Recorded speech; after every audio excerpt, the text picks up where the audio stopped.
Good afternoon, ladies and gentlemen. Welcome.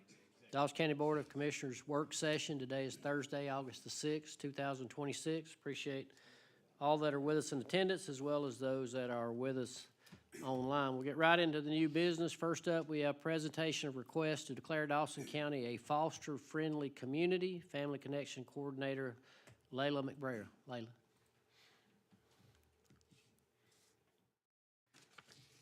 Good evening, Chairman and Commissioners. You all know who I am. Obviously, you introduced me. Tonight, I'm here on behalf of Dawson County Family Connection. I'm also representing Road to Home, The Way Home, Georgia Kids Belong, and many of our other dedicated community partners to ask for your support to officially recognize Dawson County as a foster-friendly community.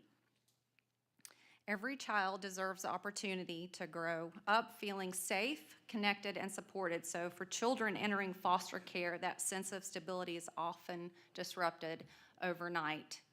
Many children are separated from their schools, their teachers, friends, churches, coaches, everything that's familiar to them, including their extended support systems. Not because it's what's best for them, but because there simply aren't enough foster homes available in our own community. When children can remain close to home, they experience less trauma and greater stability. Our goal is to make that possible here in Dawson County. Today, Dawson County has approximately 33 children in foster care, and this number fluctuates almost weekly, sometimes daily.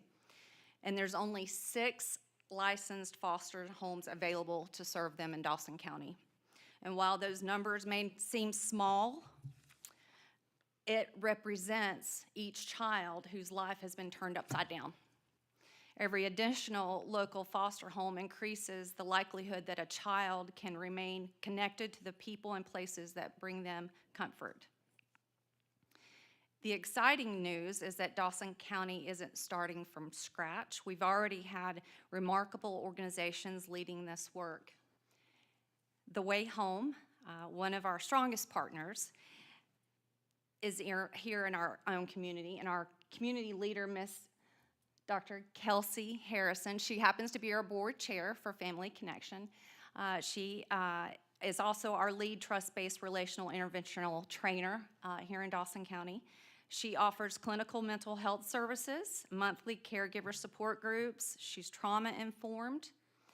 And they also offer scholarship and sliding scale counseling opportunities. And their work equips caregivers with the tools and support needed to care for children who have experienced trauma.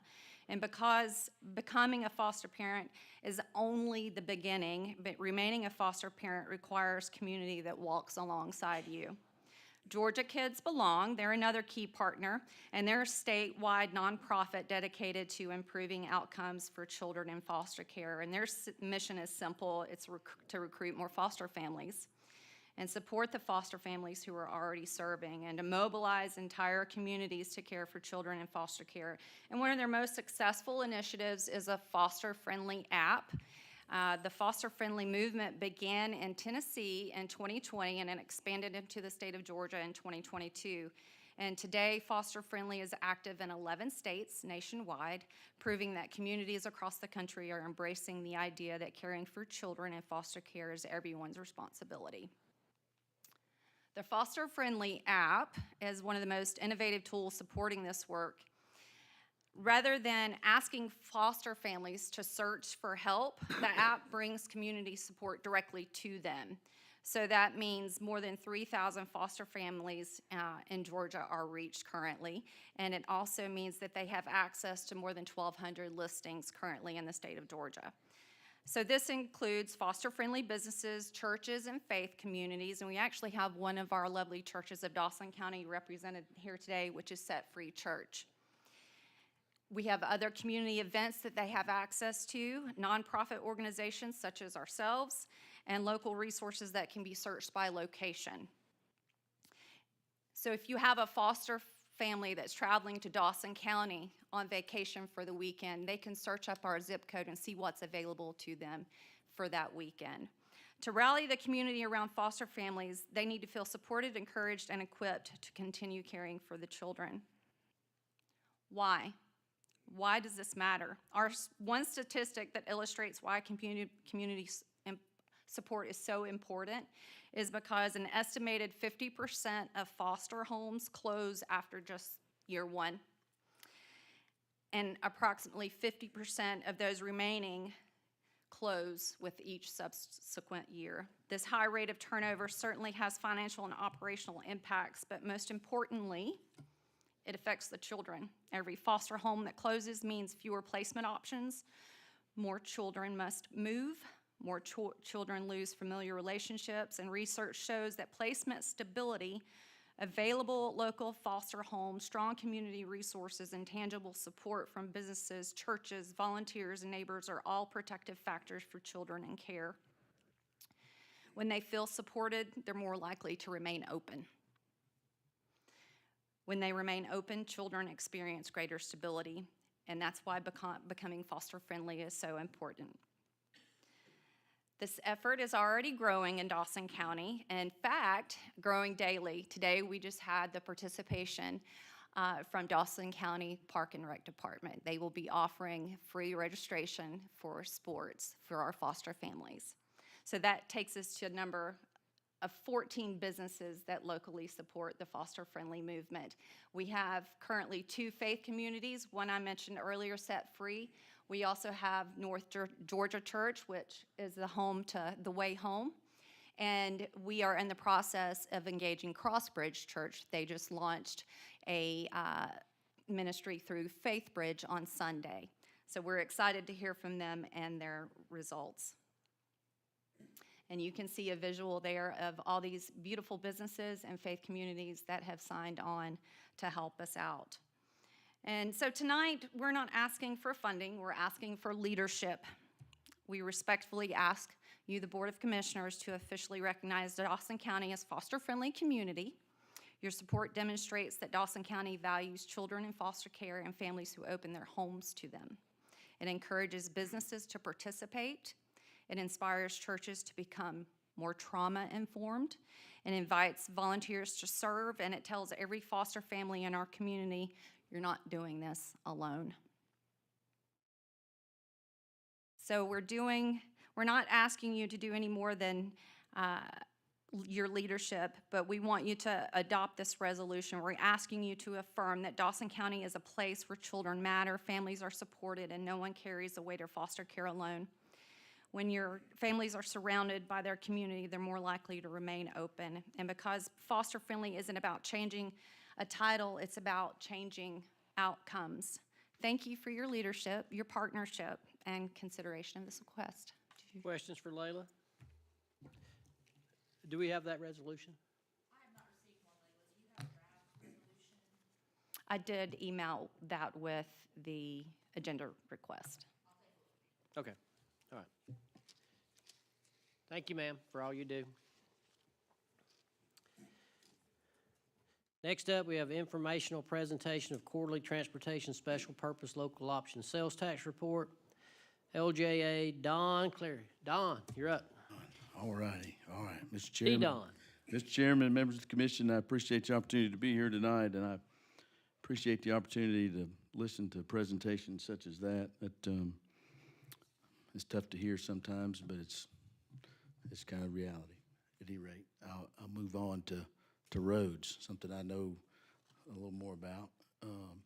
So here we are. This is our second quarter, so this will take you through June. I will do my best to not get too far ahead into June, because you're going to hear some project award tonight from Robert, and so we'll cover that project a little bit, but I'll try not to get ahead of myself. So we'll get going. So this is our second quarter update. So again, this is our kind of our snapshot view. You see this. We work with Aaron and the county group every week, and this gets updated. So this is just a reminder of your IGA summary and your collections, and these are your budgets and commitments. All of that you have seen before. So here's our breakdown of our projects and our calendar year. So remember, we've discussed commitments in the past, in our project budgets. This sheet, the ones shaded in green are completed. So we look forward to the day when the whole sheet is green, and we're working our way there. And remember, on the previous sheet, we had laid out some of our projects and how they're separated between full depth, resurfacing, intersection improvements, things of that nature. So you see more of our commitments and our completed projects. Again, I'd remind you, 2027 is really going to be a busy year. We're kind of on our way to that. You'll see when you look at our formula sheets. Let me get caught up here. Formula sheets, we look to spend a good bit of money in 2027 and working our way to the completion of this program. So let's get to some of these projects with some photos. These make for easier talking points and let you kind of know what's going on in the community. Our active projects, this is Longview. This is kind of over in the eastern part of your county. It's a good little project. We're doing some drainage repairs and pavement repairs. We had, gonna see some photos. We discovered a lot of buried debris. So that would be old trees and stumps and things of that nature. And we needed to get them out. The road was settling really bad, and it was causing problems in yards and access. And it was really causing problems to the water service. They were having to continually do repairs because the water line was basically pulling apart as everything settled. So we're well on our way there. That project is over 50% complete. It'll be finished later this summer.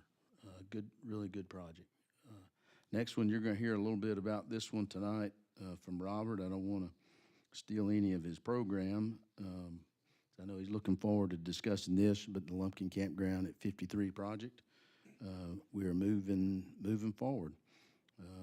He's got some news for you tonight. This is going to be a good project. Congestion mitigation, as you guys know, is needed in this area, and this is going to be a really good improvement for us and for the community. So we had 2 slides on this. We are 90% on right-of-way acquisition. We just have one parcel left, and the good thing is we're not in a disagreement.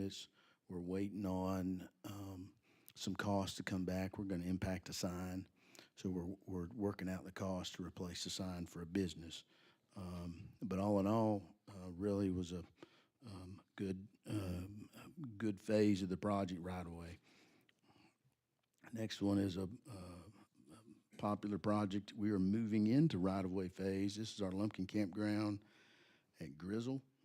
Remember, this is the one that gets signalized, and we have project plans past 60%, so we're ready to move into right-of-way.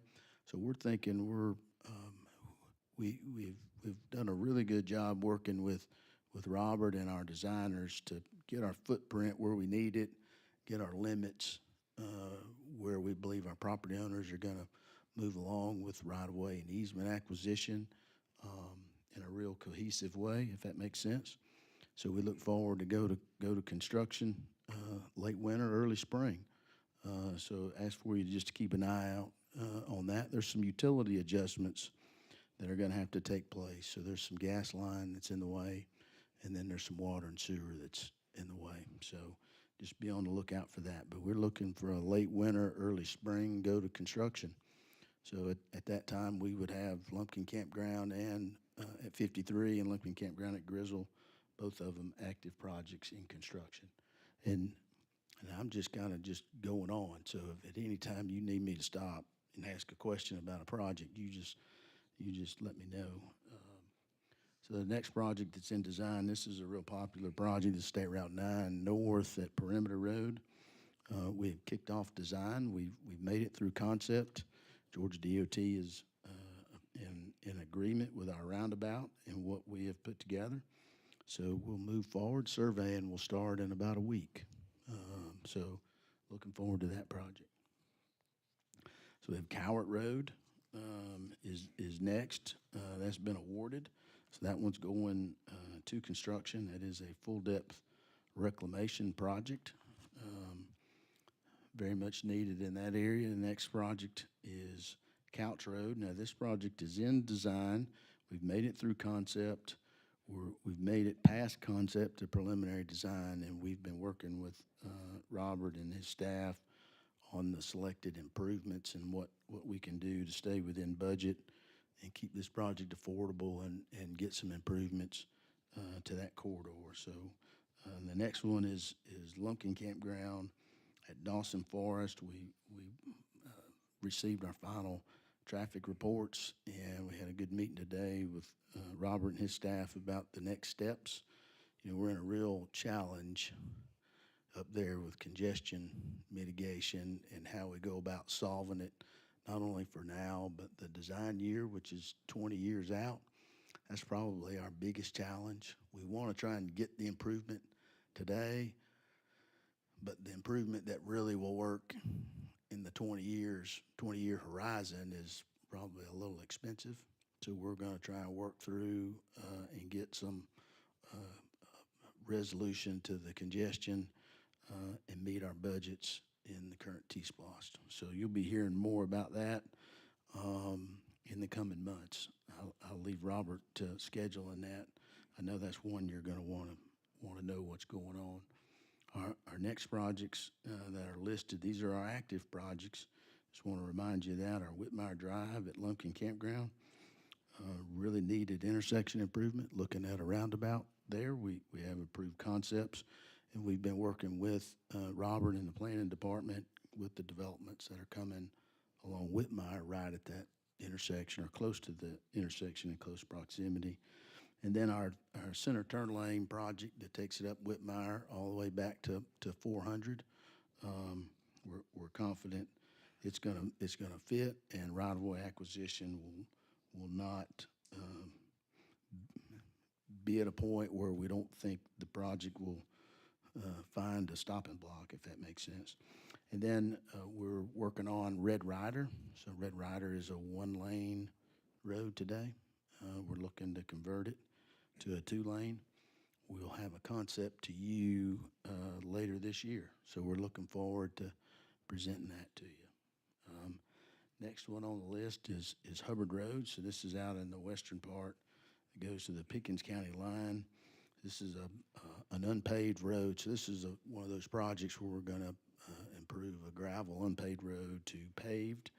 And we have about 6 or 7 places where the curves are a little sharp, and we need to do a little widening and acquire some right-of-way. And then we needed to fix the end at Amicalola and the Steel Bridge intersection. We're really geometry is not our friend, and we've got some sight distance challenges there. So we're working on that. We hope to take that into construction. That should be a 2027, about this time next year, taking it to construction. Still some projects in design that we've just moved forward through concept. We have some good concepts on A.T. Moore and Jewel Slayton. You remember Jewel Slayton is the road comes in at a bad skew. We're looking to straighten that out, and A.T. Moore is more of a congestion problem. Those are quick hitters. So we would expect to be able to bring those to you late winter, early spring. Good little projects. All right. Folks always like to know what's been completed, so here's some completed photos for Night Fire and Dogwood. These are some of our paving jobs. These are, you've seen these before. And then Hanging Dog. These are some basin paving projects. And then the one project we thought we would never finish, but we finished it. It's Elliott Road. Actually, it turned out to be a good-looking, if you haven't made it out there, I would encourage you to take a ride. It's really a good-looking little project for what we have in it. We came in right at budget. Now, You might say, well, initially your budget was a little less. Well, we changed the concept and we did the full depth reclamation. So this project is set for, this road base is set for 25 years. So we felt like you got good value, and it turned out to be a good-looking project. So very, very, very, very proud of that one. I know it's not one of those big, sexy projects that people point to, but I told Robert and Joey when it finished, it was one of my prouder moments. We took that one and negotiated right away an easement. I met everybody on the road, really some good folks. A few of them a little could be stubborn, but we made it, and it's good. It's really good. Happy to answer any questions you might have at this Questions for time. Don? The concurrency of the Lumpkin, Whitmire, Red Ryder. I think, Robert, you and I talked about that in one of the previous zoning that was geographically located towards that. So as we look at that roundabout there on Lumpkin Campground and Red Ryder and Whitmire, all three of those contiguous, we're going to be doing those at the same time, those projects, are they going to overlap? Or? No, my priority is putting the roundabout in first. Okay. Then we'll work on the either side as time goes on. But my priority is the roundabout, so I Okay. want to get that going as quickly as possible. And we're going to have to shave down that hill a little bit and acquire some land on the south side of that, is that right? More than likely, but we haven't got the design, they haven't done the survey Okay. work yet. Okay, fair enough, thank you. Other questions for Don? Well, I'm proud of you on the Elliott Road too, because that was been about a 7 or 8 year talk. 20 years. So, well, strongly talked about the last 7 or 8 years anyway. Thank you, sir. Thank you. Next up, we have presentation for award of IFB 500-26 State Route 53 at Lumpkin Campground Road, intersection improvements. Robert? Good afternoon, Chairman, Commissioners. Don was real careful not to steal my thunder, and really, quite honestly, you know most about this project, probably more than most people, but the clicker, you got it? Okay. This project actually is a result of the Lumpkin Campground Corridor Study in 2023. That time, after that study was completed, the county hired KCI Technical Services to do the preliminary engineering and the survey work necessary to get it kicked off, and that was before T-Splost, so we used impact fees to pay for that. Then once T-Splost was approved, as funds became available, then we were able to finish and do the final engineering and buy right-of-way with T-Splost. And of course, now, as you know, the county has partnered, since then, partnered with DOT, and DOT is committed to up to 70% of the construction costs through additional LMIG funds. So we're extremely excited about that. So that's the general overview of the project. You've seen that. It's just a nice little aerial view to show you what's out there today. I'll just go this way. So the scope of the project is, obviously, when you bid these out to contractors are supposed to require all the labor and materials to perform the full construction project, turnkey. And this project does align with the DOT's concept on 53. If you recall, they were worried about backing cars up, particularly up toward the Gober Hill area. It includes an additional lane for State Route 53, improves the turning movements on both Lumpkin Campground Road and both directions of Lumpkin Campground Road and 53. And the fully new traffic signal that'll have dedicated left turn green arrows. So it's a nice little project to do, and you saw that picture a minute ago. That's just a cover shot of the construction plan, and that is the concept. Everything in pink you see is within the project limits. And as Don had also mentioned, we're going as far east to the median cut. We're going to improve that median cut into the I guess it's the old Ingalls, or the Goodwill area, Goodwill store. So it's a big project, even though you think it's defined just to the intersection, it's going to extend out beyond that. So we've opened bid, we solicited bids, and we received 8 bids. They were reviewed both by myself and LJA. And I will note that you see up there is the lowest bid was 31% lower than the engineer's estimate. So we're excited about that. And I think we got a good quality bid because they were very tight. So, staff respectfully request that the board accept these bids that we received and award a contract to Azimuth Contractors, LLC, in the amount of $2,158,296.61, with a 10% county-controlled contingency in the amount of $215,829.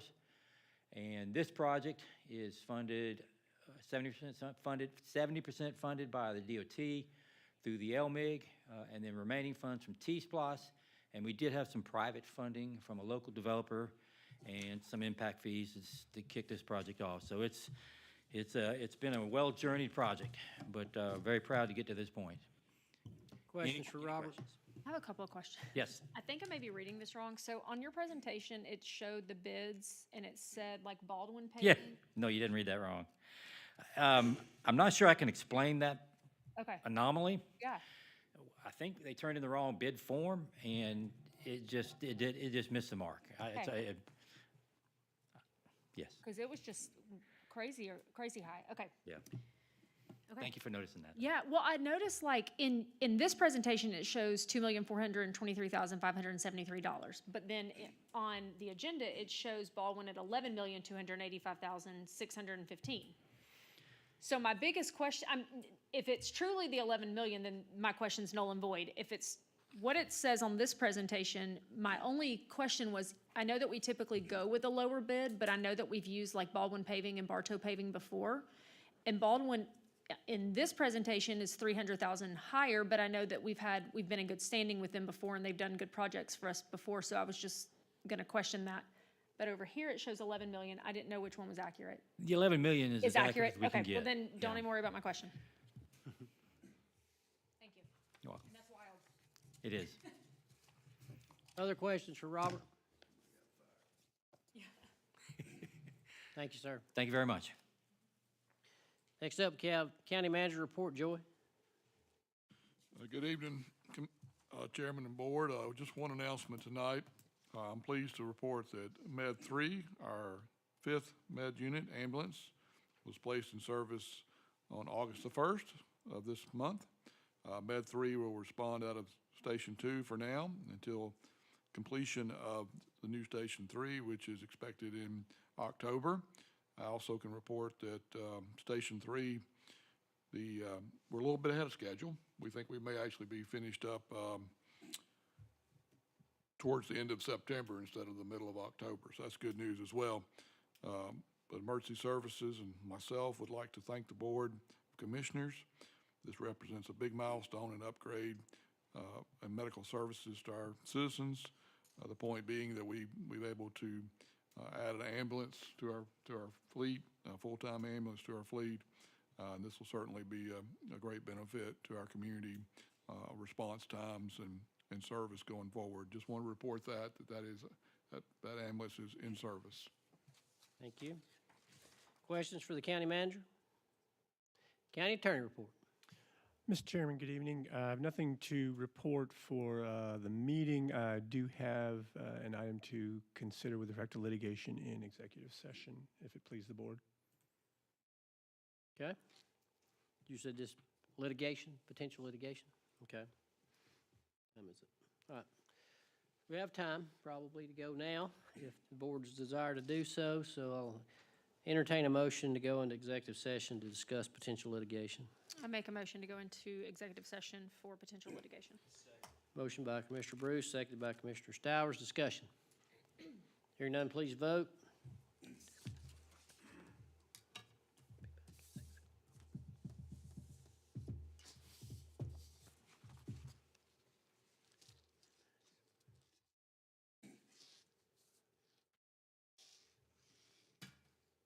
And that is approved 4-0. Thank you for your attendance. We will be back at 6 o'clock for the voting session. Thank you.